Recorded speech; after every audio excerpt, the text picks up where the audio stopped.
dan masih bersama Ustadz Menachem Ali. Assalamualaikum Ustadz. Waalaikumsalam warahmatullahi wabarakatuh. Ini malam ini kita akan membahas soal tuduhan dari orang-orang sebelah bahwasanya ayah Nabi Muhammad itu tidak selamat, masuk neraka. Bahkan pamannya Nabi Muhammad yaitu Abu Lahab itu juga masuk neraka. Padahal beliau-beliau ini kan ya masih ada nasab dekat sekali dengan Nabi Muhammad. Bagaimana menjawab ini? Saya silakan. Baik, terima kasih Pak Edi. Kalau kita bicara mengenai pilar Islam sebagai landasan rujukan utama, itu ada dua. Yang pertama, Al-Quran itu sendiri, dan yang kedua adalah hadis Nabi Muhammad SAW. Kalau merujuk pada kitab hadis yang menjadi acuan utama dari semua komunitas Muslim di dunia ini, yang paling masuk kategori ranking nomor 1 itu adalah Sahih Bukhari. Baru kemudian kitab Sahih Muslim. Kalau disebut Sahih Bukhari atau Sahih Muslim, berarti semua hadis yang termaktub di dalamnya itu diterima secara otentik.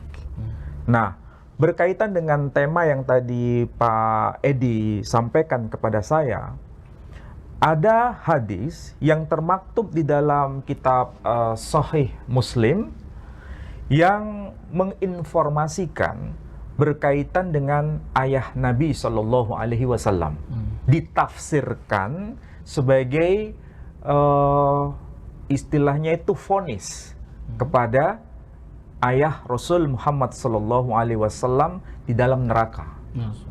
Jadi intinya, apakah betul ayah kandung Nabi Muhammad SAW itu masuk ke dalam api neraka? Itu ditulis di hadis Muslim.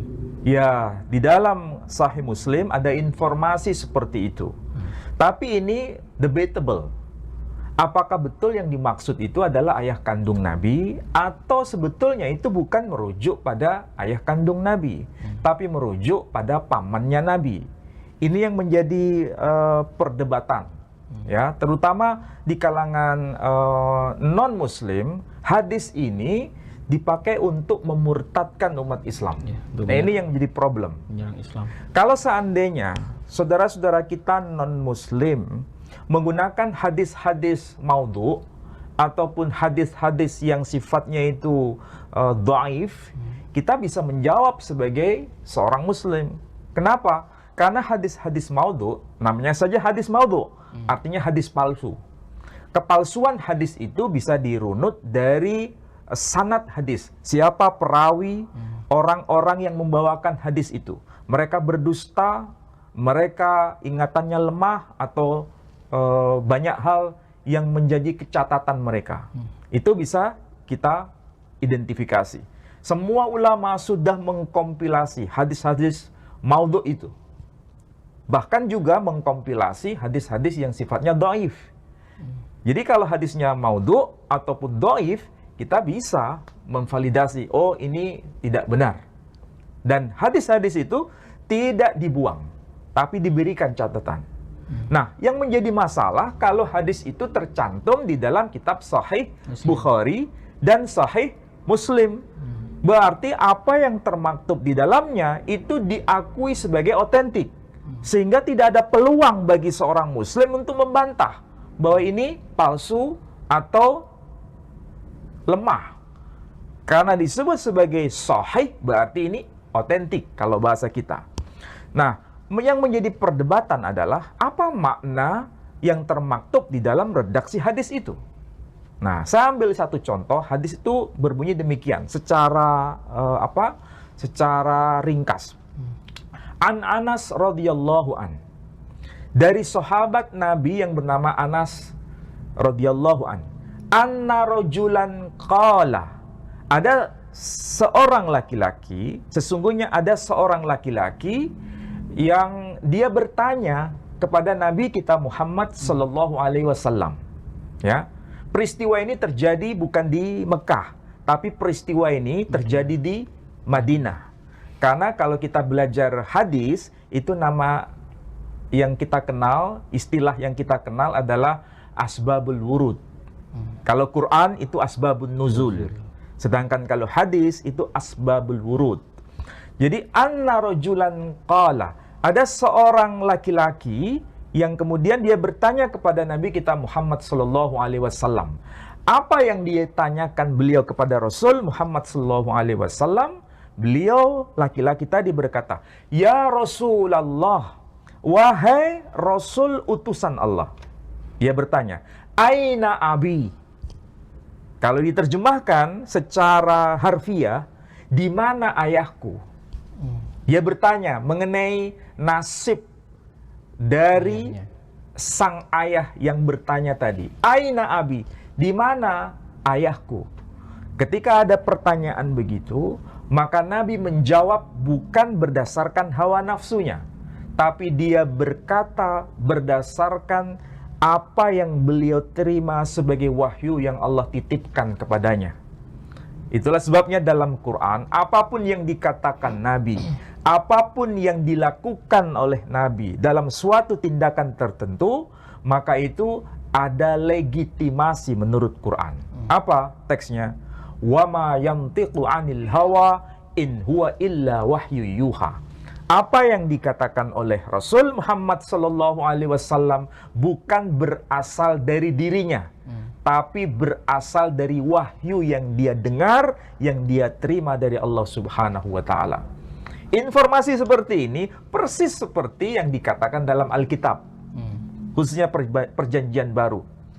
Dia tidak berkata dari dirinya sendiri, tapi dia berkata dari apa yang dia dengar, itulah yang dia sampaikan. Nah, ada kemiripan informasi begitu. Nah, pertanyaan dari orang tadi, aina abi? Maka Nabi menjawab sesuai dengan wahyu yang dia terima. Huwa finnar. Dia di neraka. Jadi vonis, Nabi mengatakan demikian. Dia tahu ini ada di surga atau di neraka. Wahyu yang beliau terima itu yang disabdakan kepada laki-laki yang bertanya itu. Ketika Nabi menjelaskan huwa finnar, dia di neraka, maka orang yang bertanya tadi, laki-laki yang bertanya tadi, langsung merasa sesuatu yang tidak happy. Kalau tidak happy, itu sesuatu yang menyedihkan atau yang menggembirakan. Menyedihkan. Nah, pasti jawabannya yang menyedihkan.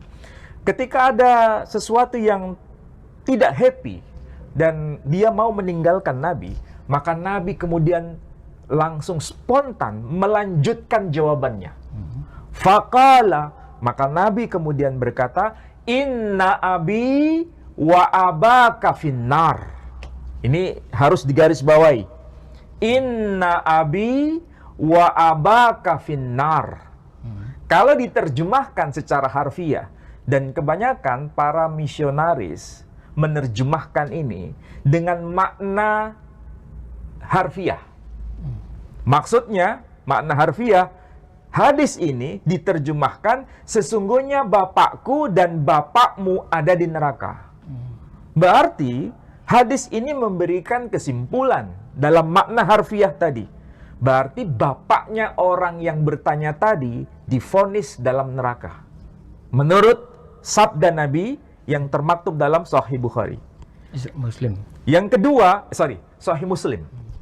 Yang kedua, selain bapaknya orang yang bertanya tadi ada vonisnya dalam neraka, begitu juga bapaknya Nabi Shallallahu Alaihi Wasallam divonis juga dalam neraka.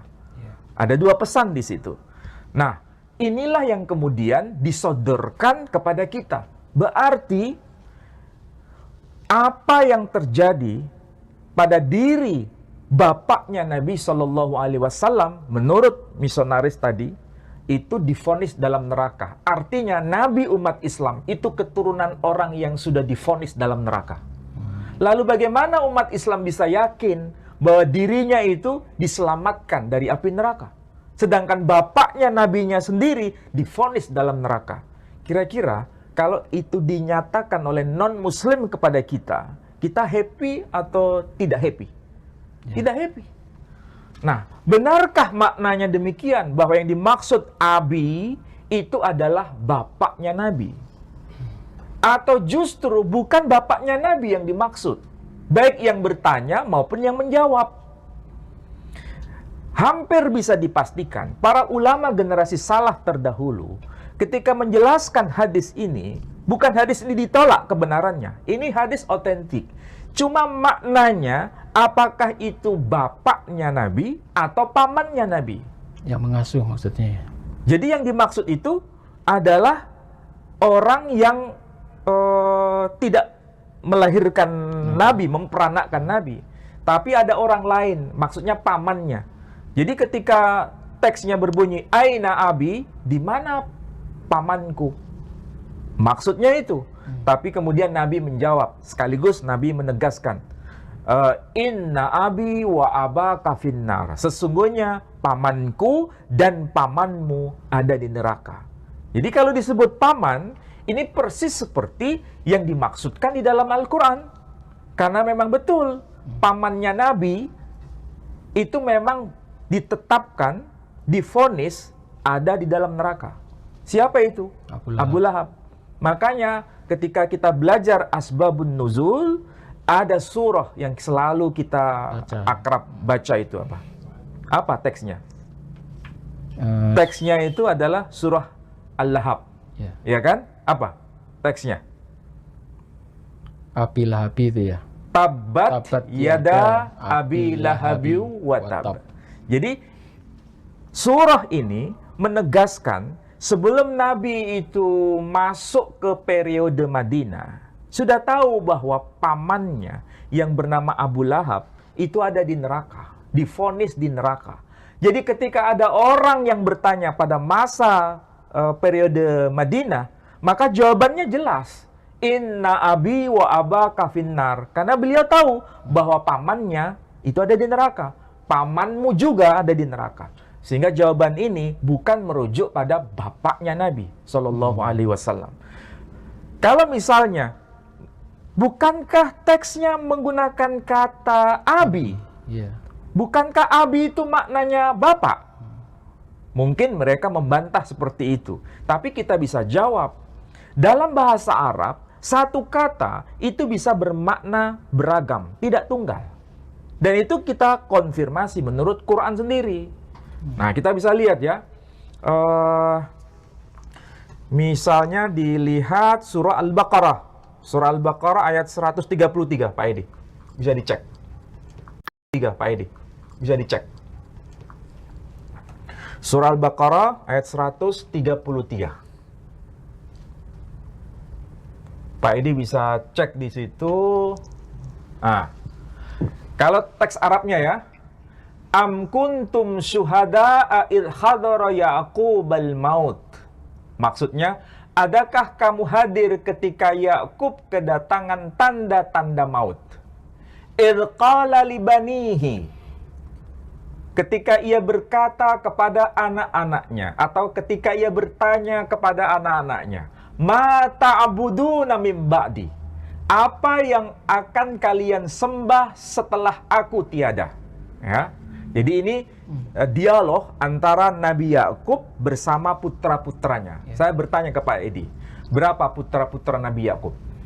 Ada 12 orang. 12. 12 orang. Dari mana kita bisa tahu? 13 sama wanita ya. Sama Diana ya. Dina atau Diana? Dina seingat saya. Oke. Jadi dia berkata kepada putra-putranya, Ma ta'buduna min ba'di. Apa yang akan kalian sembah setelah aku tiada? Maka mereka, putra-putra Yakub menjawab, qalu, mereka berkata, Na'budu ilahaka wa ilaha abaika. Kami menyembah Tuhanmu dan Tuhan bapak-bapakmu. Jadi secara harfiah, aba itu bentuk jamak, bentuk plural dari kata abun. Jadi abun itu bapak, kalau satu. Tapi kalau jamak itu aba. Oke? Dan Quran menggunakan redaksi aba. Jadi disebutkan Qalu na'budu ilahaka wa ilaha abaika. Kami menyembah Tuhanmu dan Tuhan bapak-bapakmu. Cuma dalam bahasa Indonesia di sini diterjemahkan apa? Nenek moyang. Kalau nenek moyang tidak ada problem. Tapi itu makna tafsir. Tapi kalau kita lihat dari makna harfiah kata aba, itu seharusnya diterjemahkan bapak-bapak. Sama seperti kata abun, diterjemahkan bapak. Jadi kalau mau jujur, kalau mau konsekuen, maka istilah aba seharusnya diterjemahkan bapak-bapak. Bapak-bapaknya Yakub maksudnya. Ya. Siapa yang dimaksud bapak-bapaknya Yakub itu? Disebutkan di sini. Ibrahima wa Ismaila wa Ishaqa. Yang dimaksud bapak-bapaknya Yakub adalah 1. Ibrahim, 2. Ismail, 3. Ishak. Ilaha wahidah. Tuhan yang satu, wa nahnu lahu muslimun, dan kepada Tuhan yang satu itu kami tunduk patuh kepadanya, alias kami Muslim. Oke, pertanyaannya sekarang. Redaksi Quran itu pakai istilah aba. Artinya bapak-bapak. Pertanyaannya, benarkah Ibrahim itu bapaknya Yakub? Ya bukan. Bukan. Justru Ibrahim itu kakeknya Yakub. Iya. Oke. Pertanyaan kedua, benarkah Ismail itu bapaknya Yakub? Iya, bukan. Bukan. Tapi Ismail itu pamannya Yakub. Benarkah Ishak itu bapaknya Yakub? Betul. Iya. Karena memang betul. Kalau menurut Quran atau Alkitab ataupun Bible atau kitab Taurat, memang Yakub itu putra dari Ishak. Ishak putra dari Ibrahim. Tapi di sini penggunaan mufradat atau diksi atau kata kunci dalam Quran, yakni kata aba, ternyata bermakna 3. 1 bisa kakek, 2 bisa paman, 3 bisa bapak. Oke? Nah, dari sinilah kita bisa paham bahwa istilah Quran menggunakan kata aba yang arti harfiahnya bapak-bapak, itu secara makna harfiah ini bukan takwil, ini bukan tafsir. Makna harfiah bisa dialamatkan kepada bapak kandung, bisa dialamatkan kepada paman, bisa dialamatkan kepada kakek. Ini sekali lagi bukan takwil, bukan tafsir, ya, bukan takwil. Nas Quran sendiri menegaskan bahwa bapak-bapak itu bisa bermakna 3. Bapak kandung, paman, atau kakek. Oke, ini kalau kita lihat penggunaan istilah aba menurut Quran.